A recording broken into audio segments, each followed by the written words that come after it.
ended up getting posterized, but I like his effort at that end of the floor. Andre Iguodala is checked in for Cleveland.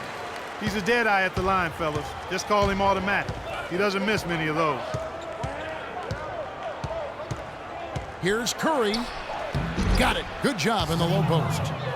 Curry's got his first basket of the night. It is so hard to contain him. He just seems to get it done however he has to do it. All right, let's go over to the sideline with Doris Burke. Kevin, earlier I had a chance to speak with Rick Carlisle. We discussed their defensive strategy going up against Kobe Bryant. He said,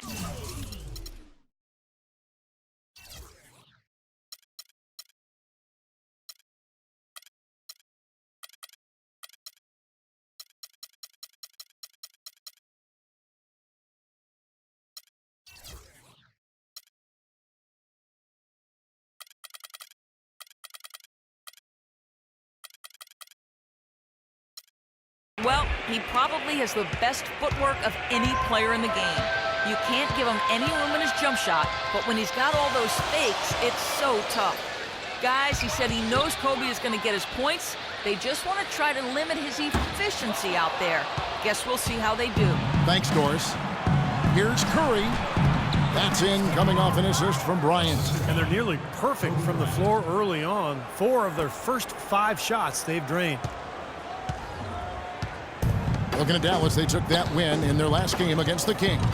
Well, they fought extremely hard to win that game. They were exhausted, and you could see what the win meant to them at the end of overtime. Well, they deserve to get a little emotional after that one, Steve. I mean, come on now. It's usually going to be that way when you claw out a tight win in overtime. You got to show some emotion. For Dallas, they've gone 2 of 3 here to start out the game. Lee sets a screen for Paul. Kicks it out to Johnson. Here's Pekovic, and he goes up strong with one hand and flushes it down. We knew what was going to happen with that one when he got his hands on it. Yeah, you know, if the ball comes to him off the offensive boards, Clark, it's going to go back down hard. It's amazing how many points he salvages for his team. Now Knight, after the missed 3 from Stephen Curry. It's interesting that the Mavs almost exclusively built through free agency. Now, they make draft picks, but they always seem to have a hand in free agency come July. Now, here is Knight. Right now averaging 5 points a game. Here's Garnett, and the layup is good. Let's look at the energy stats, how the hustle game has been going for Cleveland. Well, I think the defensive aggressiveness on display here has caught him off guard, playing airtight defense and coming up with the steals. I think they're also getting some good looks in transition, doing a nice job of running the floor. Here's Kobe, and he goes in for the dunk. Well, this is how you completely rattle an opponent's rhythm. Yeah, you know, such terrific on-the-ball defense to trigger the transition opportunity. And it wasn't just the tough D, it was the exclamation point they put on the fast break with the slam. Throws down the breakaway jam. Boy, great job of attacking on the break. Yeah, it sure was. He made a beeline for the bucket as soon as they got the ball. Right away, straight to the rim. Well, Clark, you look back at some of the big names they were rumored to be in on, like Deron Williams and Dwight Howard. Those 2 names come to mind. And they missed out on them, but they've always been very good about remaining flexible when they need to be with the salary cap.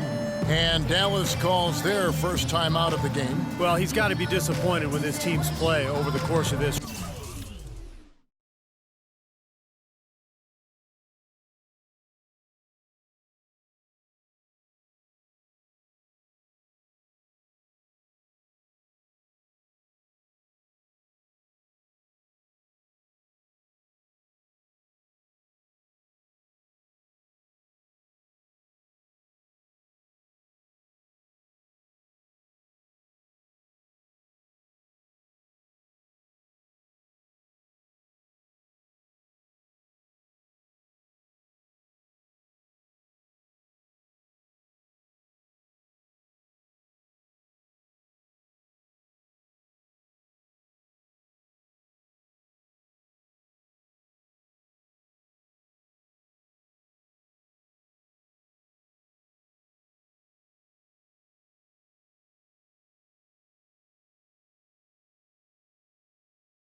adjust the timeout. You got to talk things over, try to get back into the game. Something has to change for them as they haven't looked good at all during this run, so a timeout is appropriate here. Catching up on the changes for Dallas. Steven Adams, he's checked in for Nikola Pekovic. Monte Yunus comes in for David Lee. And it's Allen in for Brandon Knight. Yeah, he definitely saw some things that were not working for them out there, and now he's going to make some adjustments. I'm not sure what it was, but he clearly wanted something to change out there. Timeout is called. First of the game for the Cavaliers. Coming into this, having notched a win against the Rockets in their last game. And a very confident performance offensively, I think, guys, is really how this team clicks. I mean, when they're communicating and executing, sharing the ball, they're tough to beat. And, Steve, you got to love that kind of performance on the road. I mean, to be a great team in the NBA, you have to be able to have that kind of performance in the other team's building. Really solid. Azili dishes to Bryant, and the slam dunk by Iguodala. And the lead just grows on that ridiculous offensive sequence. You know, Clark, that dunk alone would have been spectacular. Never mind it coming at the end of an alley-oop. Yeah, that just added more to it. Yeah, what a beautiful connection on that play.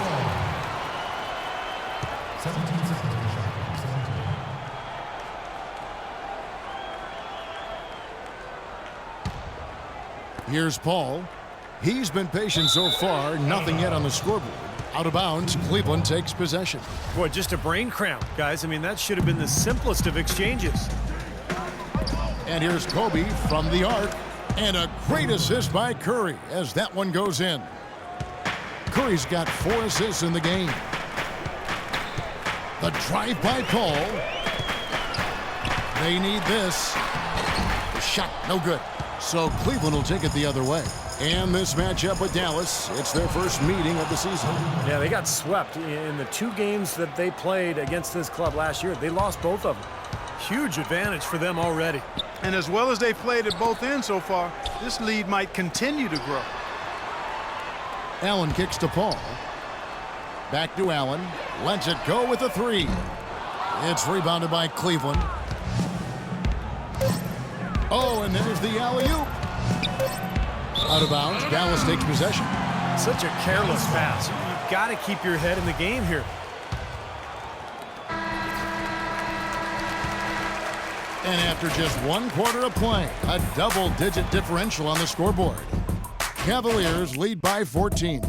And back with the start of the second quarter in just a moment.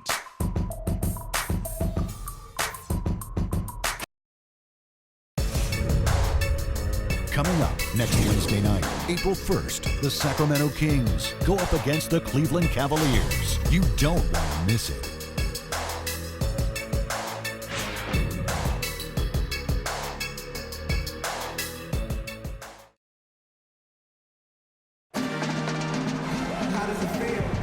Welcome back, everyone. A lopsided first quarter in the books already as we start the second quarter.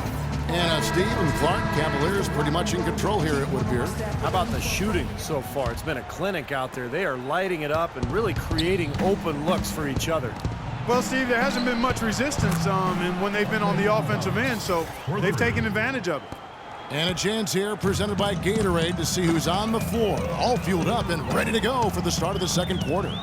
So on the floor for Cleveland, Chris Anderson out there with Festus Ezeli. Then there's Stephen Curry. And it's Young, and it's Iguodala in at the 2 spot. Tries from 10. It's Curry. That time on the assist by Iguodala. And it's 6 points for Steph Curry. Mavericks trailed by 19.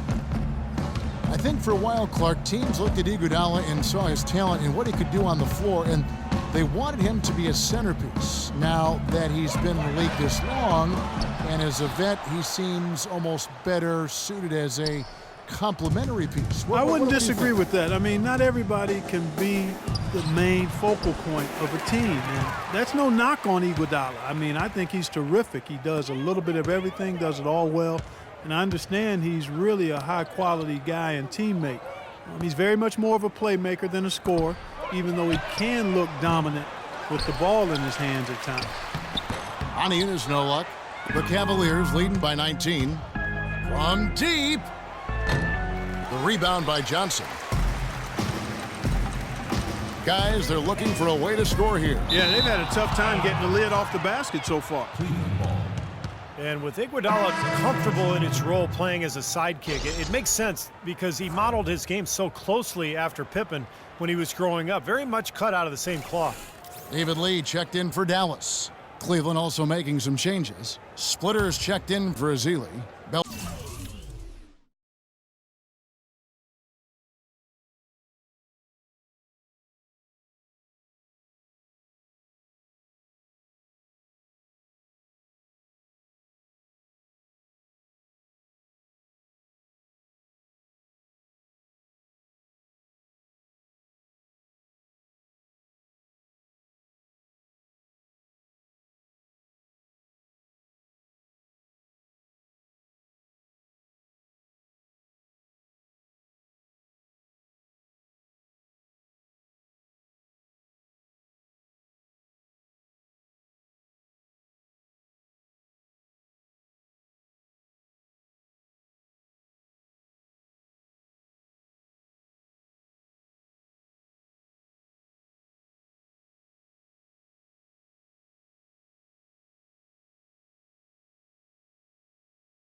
Ellie comes in for Andre Iguodala. And Nash is subbed in for Curry. Cleveland's gone 3 of 6 tonight when they've let it fly from downtown. You know, final thought here on Iguodala. The more I think about what you said about him and Pippen, they're similar in length. Their ability, their versatility defensively is a talent that I think they both have, in addition to being able to make plays for others. I think it's a reasonable comparison, actually quite apt when you look at those two guys. Nikola Pekovic.